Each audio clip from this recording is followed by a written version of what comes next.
ভারতীয় সেনাদের স্যালুট জানাই। ভারতীয় সেনারা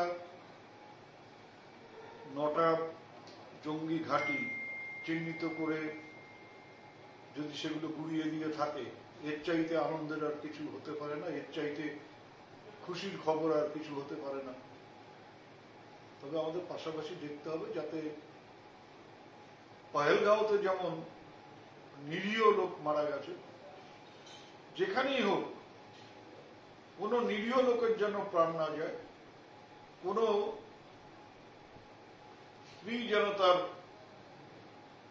স্বামীকে না হারায়, কোনো বাচ্চারা যেন তাদের বাবাকে না হারায়। ধ্বংস করা হোক জঙ্গিদের, ধ্বংস করা হোক তাদের মদতদাতাদের। আমি জানি না যে কেন দিনহাটায় মক ড্রিল হচ্ছে। সরকার যদি মনে করে থাকে যে দিনহাটায় মক ড্রিল করে পাকিস্তানের সাথে যুদ্ধের কোন রকম সুবিধা হবে, তাহলে হোক, কোনো আপত্তি নেই। কিন্তু দিনহাটার থেকে বাংলাদেশ বর্ডার 15 কিলোমিটারের মধ্যে, এটা অস্বীকার করার উপায় নেই, কিন্তু পাকিস্তান বর্ডার 2200 কিলোমিটার।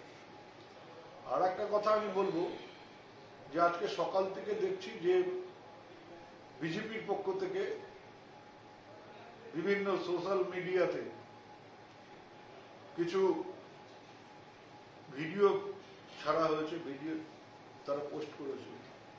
সেখানে কিন্তু দেখা যাচ্ছে যে জঙ্গি ঘাঁটির কথা বলা হচ্ছে, কিন্তু ছুটোছুটি করছে, আক্রান্ত হয়েছে সিভিলিয়ানরা, এবং অনেক বাচ্চা বাচ্চা ছেলে মেয়েকে দেখা যাচ্ছে যে তারা প্রাণ ভয়ে দৌড়দৌড়ি করছে। আমি জানি না ওটা কালকের ঘটনার ছবি কিনা, ওটা ফেক ছবি পোস্ট করা হয়েছে কিনা, ওটা ইসরায়েলের ছবি পোস্ট করা হয়েছে কিনা, বা ইরানের ছবি পোস্ট করা হয়েছে কিনা।